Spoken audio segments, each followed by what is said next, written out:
What is up everybody, Sinestra here, and today I want to talk about the recent changes to Shadow Priest that went live on the 28th of September. After the initial patch notes the previous week where we all thought we were doomed, Blizzard seemed to have listened to the community feedback and reverted a lot of these changes. I would like to thank Blizzard for listening to us as a priest community, and I hope that in future patch changes and balanced discussion can be more of a communal effort between players and developers.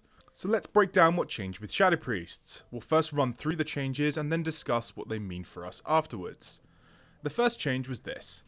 Mindseer damage has been increased by 80% and its insanity generation has been increased by 50%. So Blizzard seems to agree with us that Mindseer was underpowered and in fact upped it from their previous 50% statement. Mindflay damage has also been increased by 20%. This shows that they want the downtime between void forms to be a bit more impactful. And Mind Spike's damage has been increased by a further 28%.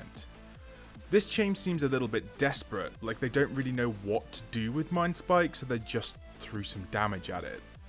The next change was a change to Void Ray. Void Ray's maximum stacks have been reduced to 4.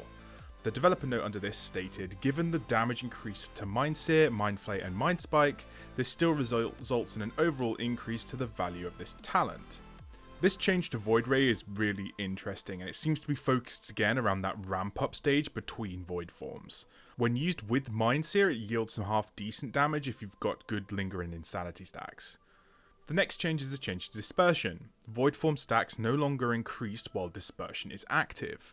The developer note under this change read, "We would prefer that Surrender to Madness not be as dominant as it is, and that it can't be extended for quite so long.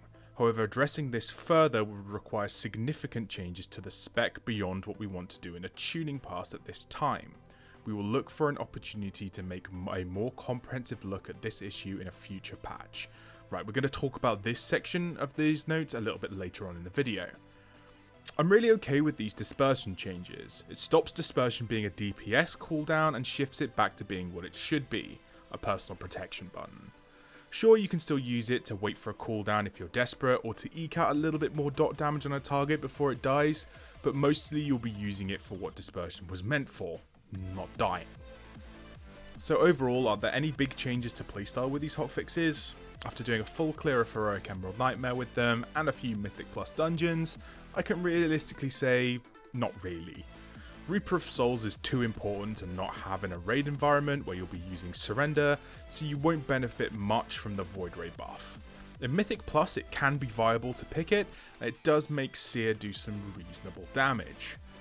Overall though, we still struggle to keep up on trash packs, but if I'm honest, I'm okay with that. What we lack in multi-target burst, we make up for in single target damage. Sure, we may get beaten on trash, but we should always be first or second on bosses, and I think that's a fair trade-off. I think the more interesting conversation, however, is the discussion that's being started about our level 100 talent row. It's clear that Blizzard isn't really happy with Surrender dominating this space, and to be honest, neither am I. Sure, I love Surrender. It's the most fun I've had in a long time playing Shadow Priest. It's stressful and intimidating, requires a lot of skill and precision, but when you get it right, it's the best feeling I've ever had playing this game. Those moments of glory when you hit 100 stacks and you see yourself rising the damage meters are amazing, and I love it. But it's not for everyone. And at the moment, there really isn't another choice if you want to raid as a Shadow Priest. Legacy of the Void is pretty much a leveling talent, and Mind Spike's a joke. So what do I think can be done about this? If Blizzard wants to rework the 100 talents, what do I think they should do? Personally, I would start by completely removing Mind Spike. It doesn't fit the theme of what Shadow is, and I really hate it. After having to play Clarity of Power for most of Warlords of Draenor, the last thing I ever want to do is play with Mind Spike again. It reduces the class to a spammy mess where you're just trying to get stacks on things and it feels disgusting. I would replace it with something that is designed around short burst AoE. Maybe a field of tentacles that is placed on the floor that entangles mobs and deals damage. Make it so it lasts as long as Void Form does, and it expires when you drop out, dealing a burst of shadow damage. As with Legacy of the Void, I think it was a good teaching mechanic, but I would consider maybe swapping it with Mindbender in the 90 row. I would then make Mindbender into something along the lines of Shadow Berserker. have a 6 to 7 minute cooldown, and deals massive single target damage. This would be great for shorter single target fights, as big DPS cooldowns like this could only be used once a fight.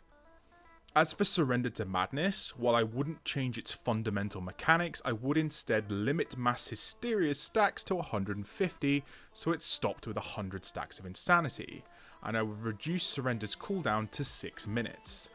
This would mean it would be more usable in a 5-man situation, and it wouldn't feel as clunky. It would still be high risk, high reward, but there would actually be an actual choice between the other talents depending on what type of fight you were trying to do.